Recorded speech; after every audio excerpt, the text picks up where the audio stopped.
Hey guys, Matt, IronTrap Garage. We are back working on the Schroll Coupe project, and we are about to tackle this rear quarter panel lower patch, which is common on pretty much all early Fords and definitely almost every 32, unless you were lucky enough to get one from the dry desert or California, and even then it may have some of this rust. So I've been forced to kind of use these patch panels that are aftermarket because we used an aftermarket rocker strip area, which is just fine, but as we've shown in a lot of these videos, you cannot just use these patch panels right out of the box. On this patch panel, just me roughly holding it up already, when opening the door, the bead here at the back of the wheel well is off considerably, and I've had to do that with Model A ones before. This is the first 32 one I've had to mess with, but it is way off. So we're gonna have to do some trimming on this. It looks like this one does have the overlapping section, which the front patch did not have, that we did last time. So I think that will be okay, overlapping the rocker strip. So that should be okay. So I'm gonna work on getting this patch cut down, because really this isn't rotted nearly as bad. It's just the bottom like 2 inches or so.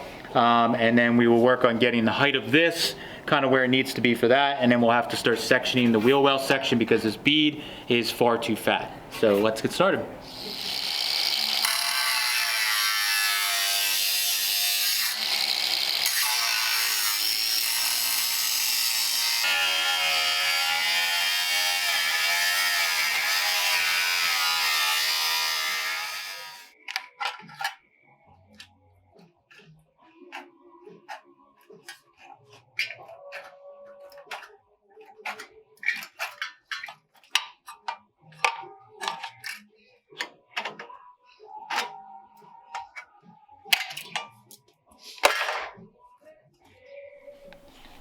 All right, so I got my patch finally fit up, a lot of trial and error to get it where it's at. So I did my, like you guys have been seeing with the other patches I did on the door and stuff, I'm kind of doing a little, not a completely straight cut here. So kind of working with where the rust is the worst, and then kind of dipping down just to keep it as low as possible. So you can see this is what we're gonna try and replicate. You can see the paint was all wore off back down to the original black, or what the black it was before. So I got this all fit up. It's fitting pretty good in the corner, in the door jamb.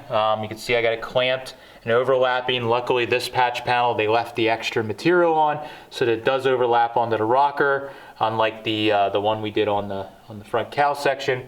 So you see I got this fit up, but I wanted to show you guys closer up. I mentioned it in the beginning, but the gap, you know, I can fit, let's take something in there, you can see, but there's a gap right there, you know, that's how much wider the bead is than original. So it comes all the way out to here, and you see the bend is back in there. So what I'm gonna do is actually scribe this, cut it, get it fit in. I'm gonna weld the patch in, and then I think I'm gonna address that piece last. So once it's all welded and fitting really good, because I wanna make sure that I nail, you know, this line right in here. I want to blend that in really good. So I'm going to get this all welded in, and then I will go back, cut this right along the bend, and we'll bend this flange in, hammer it over, weld right on that seam and blend it in, and it'll be pretty good, but we'll get that bead so that it is the correct width, because you can just see it is incorrect there. So the bead is actually, I believe, a little narrower on the wheel well than it is on the bottom of the car, and they just made it the same all the way up through. So of course this doesn't match. So we'll address that at the end. I just figured I'd show you guys as I have everything mocked up. I scribed this, so I scratched a real sharp line in there with the scribe, so I can take this piece off. We'll rough cut it, then we'll sand everything in, and it should work out pretty good. But I can already see it's gonna look pretty cool having all these patches in the bottom of the car back in place on the driver's side really soon.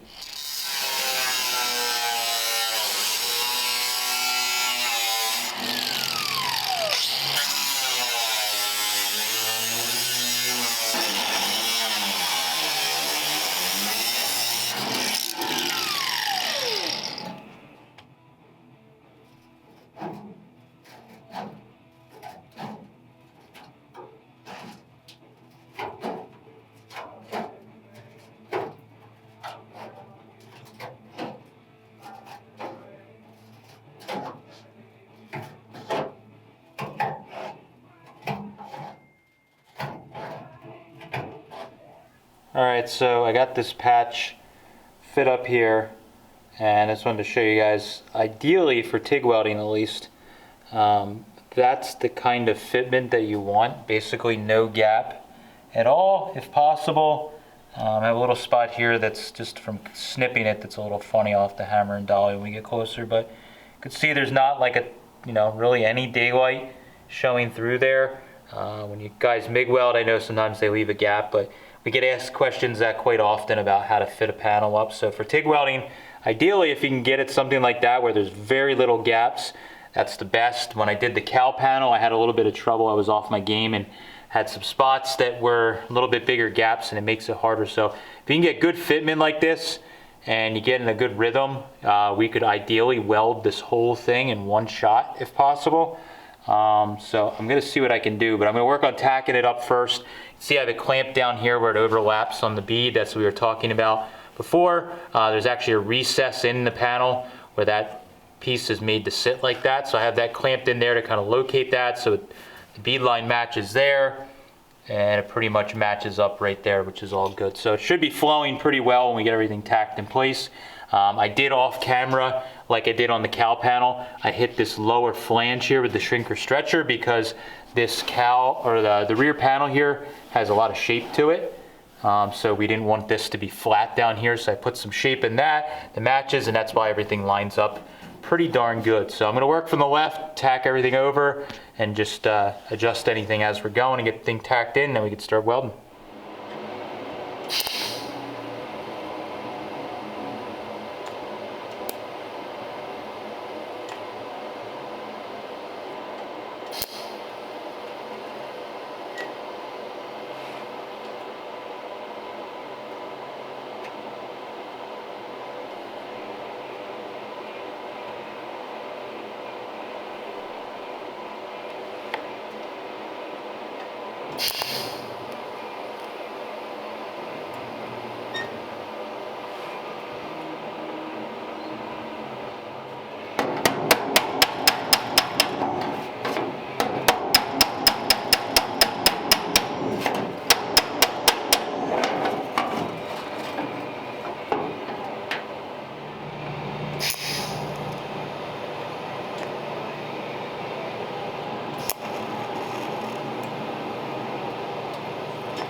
Alright, so I got it all tacked up here, and you can see it fit up pretty good. You guys may have seen in the shots I was hammering and dollying as I was kind of going across here. Because the fit was so tight, or was so good, so to speak, what was happening is as I was tacking here, the metal shrinks a little bit on each tack, and then I was getting spots where the metal was starting to want to overlap itself. So what you do is you jump back, hammer and dolly on those tacks before, and then it opens up, just behind it, and you keep working your way across. So I got everything fit up. Hopefully this should weld pretty good because the fitment is pretty good. I did a half decent job on the snips this time, so works out well, but we still need to fix this spot right here where the bead is too fat. So again, I'm going to be, after we get this welded up, I'm going to put a little cut right in there, bring the bead in, hammer everything together, and hopefully it'll look presentable when it's all set. So I'm going to set the welder up again and just try and see if I can do this in one or a couple shots all the way across.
got the patch here hit with 80 grit and knocked down pretty much all the weld. There's a brace back behind this area that's really hard to get in there, so I wasn't able to really bump that up as much as I would like, but honestly for this car I'm not too crazy worried about it. But yeah, everything's blended in pretty good, but what we have here left is just that spot right there that you can really see now that's sticking out with the beads too fat. So I'm going to take the cutoff grinder and basically just cut right along here and kind of put like a pie cut almost in it, and then I can bring this whole flange all the way in and hopefully make it kind of dissolved into this piece pretty well. So I'm going to make that cut and we'll get that welded up.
All right, so we got the patch. I got it all sanded and blended in this little section here with the bead in the wheel well. This is always difficult to do in this little bead section because really probably the proper way to do it would be to completely cut this end cap off all the way and bring it in a little, you know, all the way in the amount that we need to do.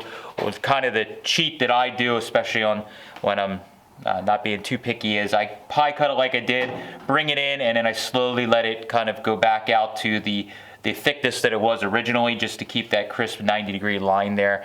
And I think it looks fine. It's something that only I would probably notice, but otherwise it looks pretty good. Like I mentioned earlier in the video, I dressed it up half decently. I couldn't get in to hammer and dolly it back in here perfectly, so there's a little low spot that bothers me, but honestly for what this car is going to be, it's totally fine. It would take a small bit of mud and would probably be acceptable regardless, but it does bother me just a little bit. I have a little spot back in here in the door jamb where it was a little thin and was opening up when I was welding it. I'm probably going to need to cut a little spot out there if I care that much and patch that in, but we could do that at a later time. Right now we're just trying to get all these major patches done, and now we have pretty much the whole driver's side of the car. The major rust is done, and we have all these beads in the bottom of the car back in. Can't wait to drop the car back down and just get a side view of it with all those beads and bottom of the car all back in place. It's going to look really, really cool. So in the next video, probably what I'll do on this car is just do a general overview of doing the passenger side, and if I come across anything that's weird or different than this side, I will show you guys along the way, but it'll probably be more of a broad overview. Hopefully I can get this thing down off the lift really soon so I can get another car up here to keep making progress on all these projects. But after we get all these major rust repair done on the car, we can kind of move on to some of the mechanical type stuff, making and running brake lines and fuel lines and starting some of the wiring and some of that stuff. We could start working on some of that where I can get some of the guys that are helping me out to give me a hand on that while I'm working on some other projects with metalworking and fabrication on the other side of the shop. So that's all I have for this one. Thank you guys for following along. Appreciate it. Catch you later.